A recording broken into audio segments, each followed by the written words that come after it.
Yes hello students, बेटे worksheet 36 है और इसमें हमने ना कुछ पुरानी चीज़ें, कुछ पुराने पॉइंट्स दिए हुए हैं तो मैंने वो लिख दिए हैं।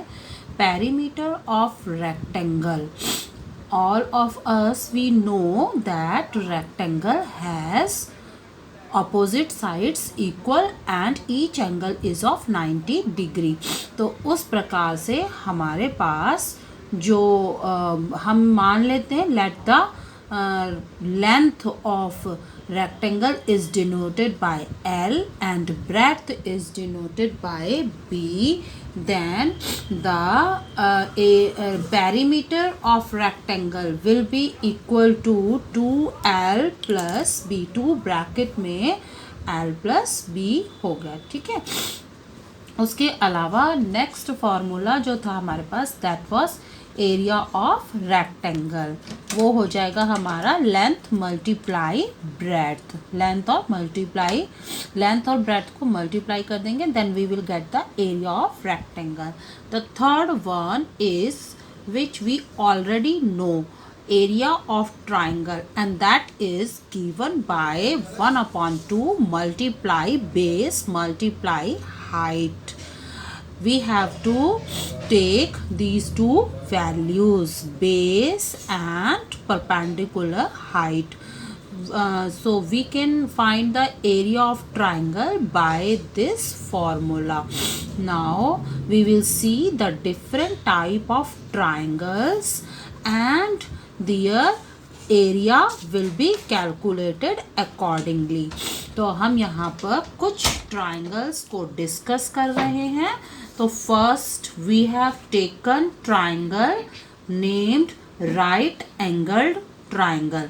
राइट एंगल ट्राइंगल कौन सा होता है? In which one of angles is 90 degree, जिसमें एक एंगल 90 डिग्री का होता है। And due to this the 3 sides are called base, perpendicular and hypotenuse. जो राइट एंगल ट्राइंगल है उसकी तीनों साइड्स को हम कहते हैं base, perpendicular and hypotenuse. Hypotenuse कौन सी होगी? The longest side, and the other 2 side will be treated as base and perpendicular. So in this case we directly apply the above formula to calculate the area of this triangle. यहाँ पर हमें कोई problem नहीं होगी, we can directly apply the formula. आप समझ रहे हो ना इस बात को? Why? Because here we have base and its corresponding altitude, height, perpendicular. हमें यहाँ पर उसका पेयर मिल गया है, बेस और उसका परपेंडिकुलर दोनों चीज़ें अवेलेबल हैं। So we directly apply the formula in case of right angled triangle. Now if we are given a equilateral triangle, suppose we are given a equilateral triangle, तब हमें वहाँ पर क्या करना है? इस प्रकार की अगर हमें एक ट्राइंगल दे रखा है हुज ऑल साइड्स आर से 10 सेंटीमीटर, वहाँ वर्कशीट में 10 ले लिए तो मैंने भी यहाँ पर 10 ले लिए। It is a equilateral triangle and each side is of 10 centimetre. तो यहाँ पर हमें कोई भी हाइट परपेंडिकुलर नहीं मिल रहा है, that is why we draw the perpendicular. हमने ये परपेंडिकुलर चौथा, ये हमने उसके अंदर एक परपेंडिकुलर अपने आप से ड्रॉ कर दिया है, ठीक है, ड्रॉ कर दिया है। तो ड्रॉ करने से ये यहाँ पर डी पॉइंट पर इसको जो है वो टच कर रहा है। Now what about the side b d? Can you guess ये साइड हमारी बी डी कितनी हो जाएगी? We know the property of equilateral triangle that perpendicular bisect the opposite side. इस चीज़ को ध्यान में रखना है कि perpendicular bisect opposite side in equilateral triangle. अगर ये इक्विलेटरल ट्राइंगल है, इसमें परपेंडिकुलर डालेंगे तो ये अपोजिट वाली साइड को 2 बराबर भागों में बांट देगा। तो ये भी 5 हो गई और ये भी हमारी 5 हो गई।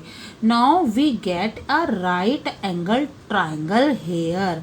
हमें यहाँ पर एक राइट एंगल ट्राइंगल मिल गया नेम्ड ADB।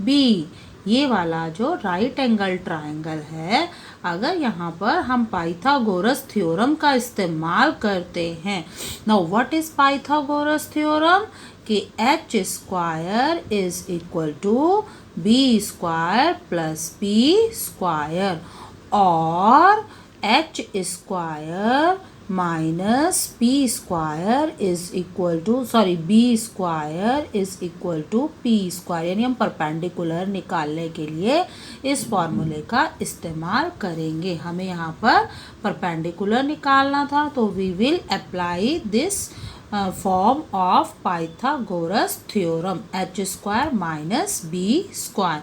तो हमारा एच कितना है, हाइपोटेन्यूज, ये 90 का एंगल, इसके सामने वाली हाइपोटेन्यूज, तो ये हो जाएगा हमारा 100 और ये हो गया हमारा 5 का स्क्वायर 25। नाउ रूट 75 को हम क्या लिख सकते हैं, 25 मल्टीप्लाई 3 और 25 का रूट हमें पता है 5 होता है, तो ये बाहर निकल आएगा और 3 का रूट पॉसिबल नहीं है कैलकुलेट करना पूरा, तो हमने उसे उसके अंदर ही रख लिया है। तो इस प्रकार से from this method we have calculated value of AD that is 5√3। हमने इसकी वैल्यू को निकाल लिया। अब इसकी वैल्यू निकाल ली। Now we are able to find the area of पूरा ABC।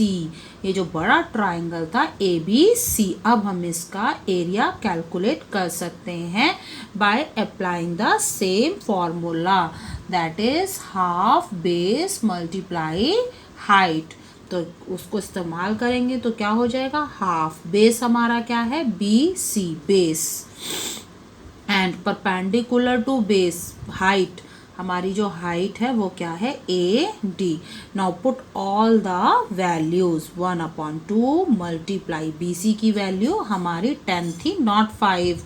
कुछ बच्चे कंफ्यूज हो रहे होंगे कि 5 है, 5 वो आधी थी, पूरी BC जो है वो हमारी 10 सेंटीमीटर है एंड द परपेंडिकुलर इज 5√3। तो 2 से 10 कैंसिल हो गया 5 times, so we got 25√3 and note this point, मैंने यहाँ पर स्क्वायर लिखा हुआ है, वैसे मैंने यहाँ पर सेंटीमीटर लिख दिया था तो यहाँ पर हम सेंटीमीटर ही लिख लेंगे, नॉट यूनिट्स। तो this will be equal to 25√3। क्योंकि ये एरिया था तो area is not expressed only in centimetre but it is expressed in square. ये स्क्वायर शब्द हमें लगाना है, या तो हम इस प्रकार से लिखें या हम क्या लिख सकते हैं, 25√3 सेंटीमीटर के ऊपर स्क्वायर लगा दें, या तो स्क्वायर आगे इस तरह से लिख लें या पावर ऊपर लगा लें। तो नेक्स्ट हम देख रहे हैं, हमने कौन कौन से दो डिस्कस कर लिए हैं ट्राइंगल। एक था हमारा राइट एंगल ट्राइंगल, दूसरा था हमारा equilateral triangle. Now we are going to find the area of isosceles triangle. Isosceles triangle कौन सा होता है, जहाँ पर 2 साइड इक्वल होती है and third one is different from the 2 sides.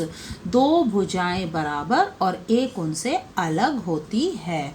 तो अगर ऐसा कोई त्रिभुज, ऐसा कोई ट्राइंगल दिया हुआ है, then how can we calculate its area. यहाँ पर भी सेम वही प्रॉब्लम आएगी, हमें क्या करना पड़ेगा, पहले ये वाली हाइट निकालनी पड़ेगी। अगर हम ये हाइट नहीं निकालते हैं तो we are not able to find the area of this triangle. तो इसका एरिया निकालने के लिए हमें किसकी ज़रूरत है, हमें AD की ज़रूरत है। तो उसके लिए हम वही सेम प्रोसेस को कंटिन्यू करेंगे which we have done in equilateral triangle. तो हमने यहाँ पर एक आइसोसेलेस ट्राइंगल ले लिया है whose equal sides are 5 centimetre और जो बाकी की तीसरी बची वो 8 सेंटीमीटर, यानी ऊपर की जो दोनों इक्वल हैं वो हमने यहाँ पर ले ली हैं 5 और जो नीचे की ये जो तीसरी लाइन बची है this is given 8 centimetre. Now again we have drawn a perpendicular to BC. We have drawn perpendicular AD to BC. Now it bisect side BC। यही सेम प्रॉपर्टी इक्विलेटरल ट्राइंगल में भी होती है। इक्विलेटरल ट्राइंगल में हमने क्या कहा था कि ये जो परपेंडिकुलर है ये सामने वाली लाइन के 2 बराबर हिस्से करता है। इसी प्रकार आइसोसेलेस में भी जो परपेंडिकुलर होता है वो सामने वाली अपोजिट साइड के 2 बराबर टुकड़े बराबर हिस्से करता है। यही सेम प्रॉपर्टी यहाँ पर भी होल्ड करती है। तो यानी यहाँ पर जो ये 2 त्रिभुज बन गए ना परपेंडिकुलर डालने से, एक हमारा इस साइड और एक हमारा इस साइड, एक दाईं साइड और एक बाईं साइड। तो यहाँ पर इन 2 त्रिभुजों में क्या है, ये जो ये बने हैं हमारे right angled triangle. Right angle triangle क्यों बने हैं हम देख ही रहे हैं। यहाँ पर ये हमने परपेंडिकुलर डाला था इसलिए ये दोनों त्रिभुज राइट एंगल ट्राइंगल हैं। Now we can apply Pythagoras theorem. हम जो भी कहीं पर भी हमें दिखाई दे राइट एंगल ट्राइंगल, वहाँ पर हमें पाइथागोरस थ्योरम का इस्तेमाल करके जो बची हुई तीसरी भुजा है, देखो यहाँ पर हाइपोटेन्यूज दिया हुआ है, परपेंडिकुलर नहीं दिया हुआ है। वैसे तुम देख रहे होंगे कि यहाँ 3 मैम ने लिखा हुआ है, ये मैंने कैलकुलेट करके बाद में लिखा है, otherwise it is not given. तो ये हमें हाइपोटेन्यूज दिया हुआ है यहाँ पर और हमारा बेस जो है वो 4 है, नॉट 8। ये 8 नहीं है, ये आधा है, तो ये 4 होगा। By same method, by same process कि h square minus b square gives p square. तो h square minus b square, h की वैल्यू हमारी 5, बेस की वैल्यू हमारी 4। तो इस मेथड से, और 5 का स्क्वायर हमारा कितना होता है 25, 4 का स्क्वायर हो गया 16, तो ये हमारा आ गया 9 और उसका रूट निकाल लेंगे जब हम, तो रूट हो जाएगा, रूट निकालने के बाद आ जाएगा 3। तो इस प्रकार से हमने जो ये हाइट थी, जो ये परपेंडिकुलर था, इसकी वैल्यू निकाल ली 3 सेंटीमीटर। नाउ एरिया ऑफ पूरा ABC ट्राइंगल, बड़ा ABC ट्राइंगल। एक्चुअल में हमारा टास्क तो यही था, हमारा काम यही था कि हमें इस बड़े ट्राइंगल का एरिया कैलकुलेट करना था। तो what will be the area, हम वही वाला फॉर्मूला, वही वाला जो हमने फॉर्मूला सबसे पहले किया था, हाफ बेस मल्टीप्लाई हाइट। तो यहाँ पर हमारा बेस कौन है BC, ये बेस नीचे का तला बेस BC है और हमारी हाइट कौन सी है जो उसके ऊपर सीधी खड़ी है line, that is the height of this triangle. तो उन दोनों की वैल्यूज़ अब आ गई, हमने वो कैलकुलेट करके, और इस प्रकार से मैंने पहले भी बताया था, इसे हम लिख सकते हैं 12 सेंटीमीटर का स्क्वायर।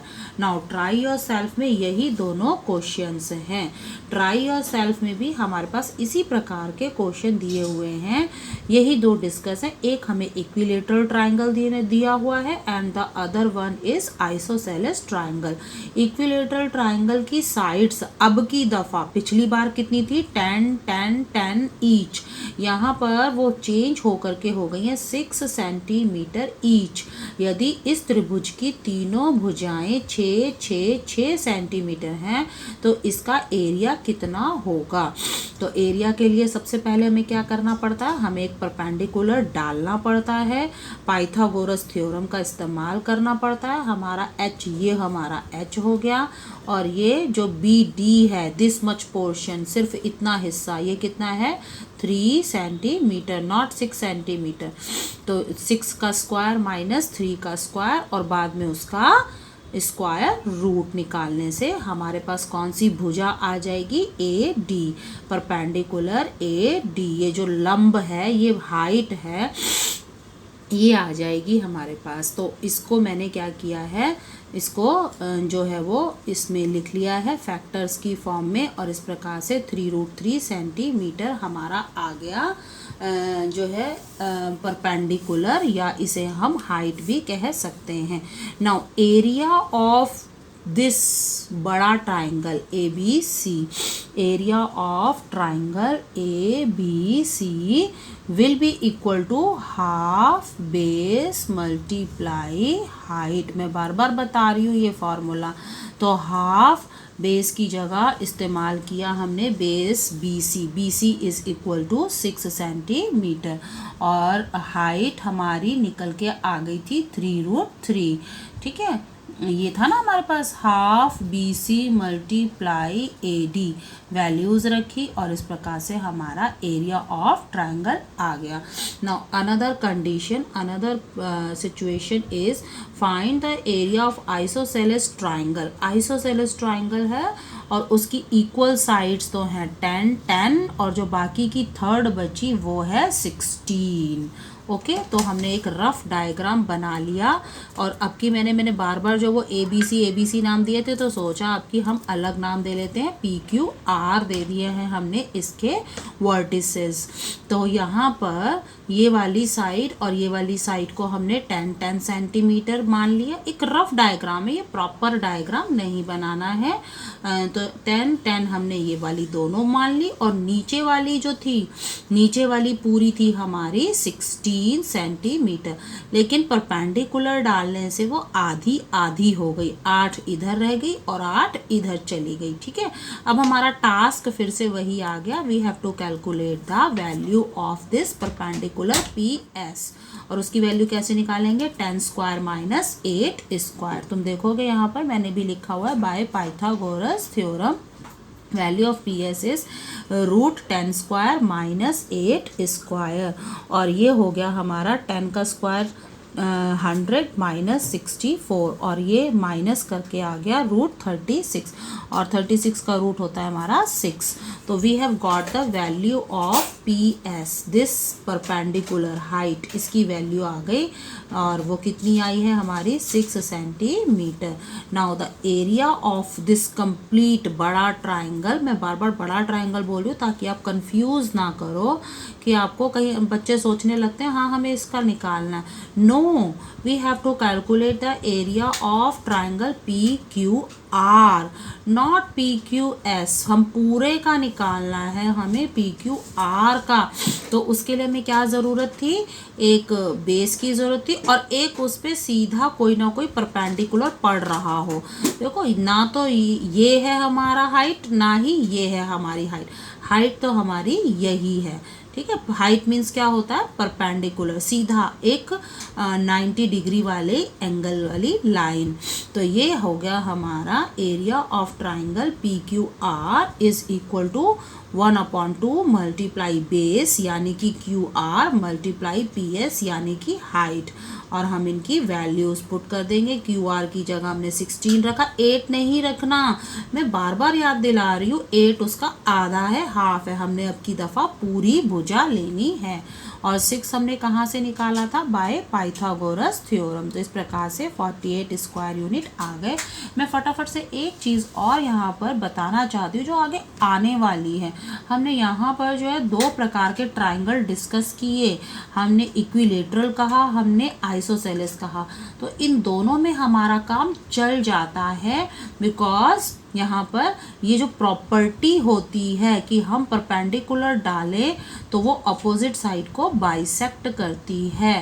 ध्यान से सुनेंगे सभी कि यदि इक्विलेटरल ट्राइंगल में या आइसोसेलेस ट्राइंगल में हम परपेंडिकुलर डालते हैं, then it bisect opposite side, but not in case of scalene triangle.